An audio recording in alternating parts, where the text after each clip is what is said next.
Hi everyone, আসসালামু আলাইকুম। চলে আসলাম নতুন একটা ভিডিও নিয়ে। আজকের ভিডিওটাও বান্ধবী মহলকে নিয়ে। তো আজকে পিঠা খাওয়ার দাওয়াত। এখানে পাটিসাপটা পিঠা আর রসের পিঠা, মানে দুধ চিতই যে পিঠা, আরও পিঠা আছে, ঝাল পিঠা মানে খোলা জালি পিঠার সাথে মাংস। তো সব কিছুই আপনাদের সাথে শেয়ার করব। তো কার বাসায় আজকে আমাদের পিঠা খাওয়ার দাওয়াত? আজকে আমাদের পিঠা খাওয়ার দাওয়াত ছিল সারার আম্মুর বাসায়। তো ও এই পিঠার আয়োজনগুলো করেছে আর আমাদের সবাইকে ইনভাইট করেছে। তো আমরা সবাই মিলে চলে এসেছি আমাদের বাচ্চা কাচ্চা নিয়ে, আর সাথে আরও সব বান্ধবীরা ছিল। সবাই মিলেই আমরা এক জায়গায় হয়েছি। আর পিঠাগুলো সারার আম্মু আগের দিন বানিয়ে রেখেছিল, কারণ ওটা না ভিজলে তো খেতে ভালো লাগবে না। তো সবাই মিলেই অনেক মজা করে পিঠা খাওয়া দাওয়া হলো। আর আমার কাছে তো অনেক ভালো লাগে পাটিসাপটা পিঠা, তারপরে এই যে রসের পিঠাটা।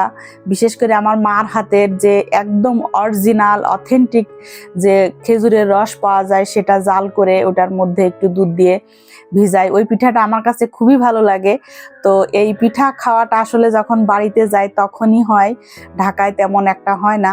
তারপরেও সারার আম্মু আয়োজন করেছে, এই জন্য অনেক ধন্যবাদ সারার আম্মুকে। তো আমরা পিঠা খাওয়া দাওয়া করলাম, খাওয়া দাওয়া করে তারপরে চা নিয়ে বসলাম। আর অনেক গল্প, মানে এত গল্প, এত মজার মজার গল্প করছিলাম যে মনে হচ্ছিল, মানে হাসির শব্দটা এত বিকট ছিল আমাদের যে বিল্ডিংটাই মনে হয় ভেঙে যাবে, এরকম একটা অবস্থা। আর সারার বাবাও বাসায় ছিল না, যার কারণে অনেক মজা করতে পেরেছিলাম। তো লাস্টে এখন খোলা জালি পিঠা আর গরুর মাংস আমরা খাবো।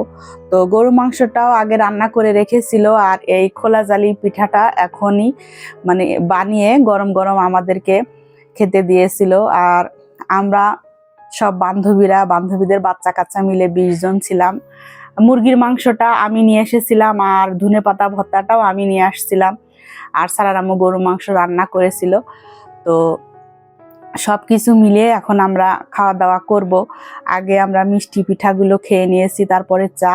এখন আমরা খাবো খোলা জালি পিঠা আর গরুর মাংস, মুরগির মাংস, ধনেপাতা ভর্তা। তো বাচ্চারা ধনেপাতা ভর্তা খেয়েছিল, তো ওরা বলছিল যে অনেক মজা হয়েছে, গরুর মাংস মজা ছিল। সব কিছু মিলিয়ে অনেক দারুণ একটা সময় কাটালাম। আর লাস্টে কারণের আব্বুর জন্য সারার আম্মু আবার একটু পিঠা দিয়েছিল, এটাতে আমি অনেক বেশি খুশি হয়ে গিয়েছিলাম। সারার আম্মুকে আবারও অনেক ধন্যবাদ।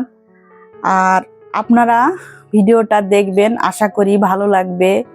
আপনারাও এরকম সবার সাথে সবসময় মিশবেন, দেখবেন অনেক ভালো লাগবে। আপনি যাবেন আপনার বান্ধবীর বাসায়, আপনার বাসায়ও বান্ধবীকে ইনভাইট করবেন, অনেক ভালো লাগবে। তো আজকের ভিডিওটা এই পর্যন্তই থাকলো। আল্লাহ হাফেজ।